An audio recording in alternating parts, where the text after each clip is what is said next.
And nam never him coffee now. I said like with Tiam and I saw some things be. And we send me about Kotoko. Yeah, media team. Okay. All the Kotoko keep cool some couple matches.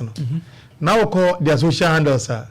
We never funny about cramp about the games. The only thing who say be a Kotoko share 1 or share 2 play the share without only thing I'll be action pictures. Yeah, action pictures, the players, the pictures, Paunya.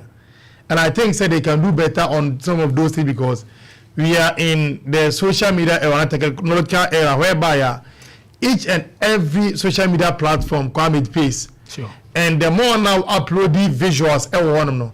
Now month for every the page, the more now page is ready, a group. In their big club like Kotoko and the all born the preseason games and create a now per se some of the things ebenya feel of name now your bet come. Now YouTubers need do a team nature. Or butcher videos edit to a platform also. And how much less the club of the team now or non in the product and a month for edit to on platform so. Thank you and Kotko against or be on the drafts no your phony debris more players no on movement on action and all those stuff more and a deal so or more venomous vipers there no kwame inya sa na mani na people that have a feel about the things now. Of course, on but the only thing that we got was just as sniper of whatever went over there. They got question 1-0, almost share 3 from. I think that's something that the media team should take note of, and not only about the score lines, going forward. Now, Kwame, moving on to the top 4. Okay. Now that was Obama Baso.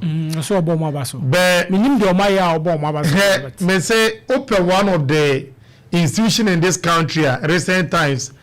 Or more air da powerful da powerful for the want of better word GHALCA yeah me found only the way head of GHALCA say Mr. Ansa say bisakudo fiani or more live on the shoulders of Kotoko folk so more anyone ma bibia nkoso e GHALCA because Tama, yes, any edge Ghana football. Kwame, yes, some of us, Nigerian League in particular.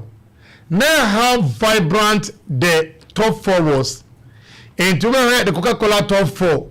Now where how the games were played at a high level.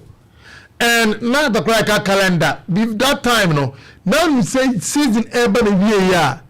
Despite the fact that we have 2 teams going into Africa for the Champions League. 2 for the Confederation Cup, me and him said the top 4 is something or be a airplane to play for. But now I'm not going to say, has Eddie Kotoko, Eddie the 15th, now mock up an invitational tournament. Say, and yes, I know we will top 8, now we got top 8. And to acquire 7 consent B and Americano.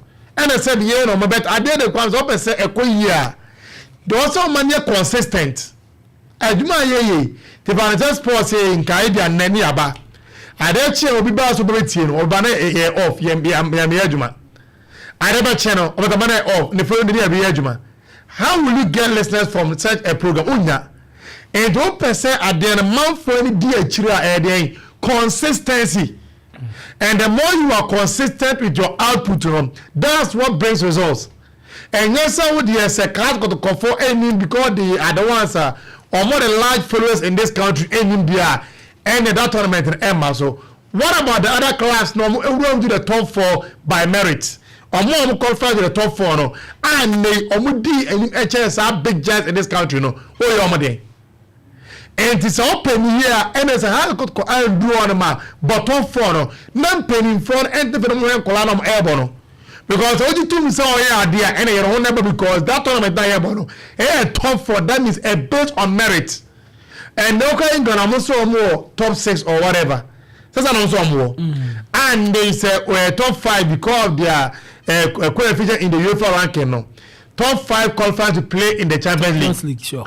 Now, last year Man United AD say 15 number. But what kind of traditional top 6 no? What we say on India, the Manchester United Champions League. They be under say one qualify in your post. And India about top 4. Now based on the top 4 class in this country. I don't think the chairman has got to cause to be in there before we play the tournament. And today, Mr. Ansa and they we ahead of the GHALCA.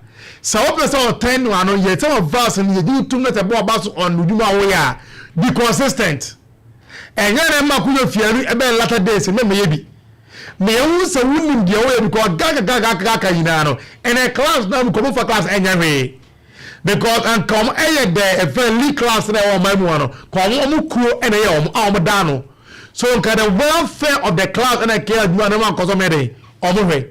And if you look at the welfare of the class, like Katama Kotkonas, Echo, and they should have been there. But near woman, but the only thing that committee me is up to your mono, this tournament of organizer. But yes, we all see the best out of them. And then now we got time and also now we about fishes, Now maybe I'm sure that when it comes, I'll talk about it. And say within the space of 4 days, and on the tournament news, what 20th to 24th. Kwame, players in the machine. And now my coaches ne complaining. Yet your mind one man and they wouldn't say enter those class air competition. And to all both Wednesday, about Friday, about Sunday. How will you get the competitive nature of the tournament? Because about inside any my players now I'm to tell bench there. Emo. Now where so who team and American into second call Africa but so the best of the team there. Maybe uncle utilization very well. So on your day. So upon the first maybe I'm Adoma China Friday diano and uncle you sue Abia Colana at the bench no. Then Sunday because guys have a folk on team and yes obey be trying Elbia. And if you say you are playing a top 4 once, then I make and create a venue now one bet, who blame NS, I will say ever. And the who God can own your name, who may who say how serious an institution that you are. Because Gaka a top institution association and not Kenis Canada. And the NSN could have put them into their schedules or scheme of events going to the new season. Ben ne omom ko Gaka na team of top 6 e be na amaso enti wu Gaka na wu bu sha so so born Papa Yara Sports Stadium dey na ku mu and they start get venue no amaso mo to use before so the ball this Papa Yara Sports Stadium no what kind of consultation did you do before I say this event with Babonte and then there's a problem what we say any age must be use those venues na be hard don't inconvenience the teams. Yani send the Opemsuo league format. Nanka wow be be e kan no. Na waje na be a for the second, third, fourth. No I but because and the time and a problem into no. Play knockout basis. Because one knockout but then is just too much is pro. Nene the obejere aje because almost semi finals. No final not the obejere aje with that you can get the best out of them. Okay. And yes, sir, I also Bochina about Friday. It that means a recovery session in football. How will they recover? I'm not gonna phone in Komokaka. Kwame Sema.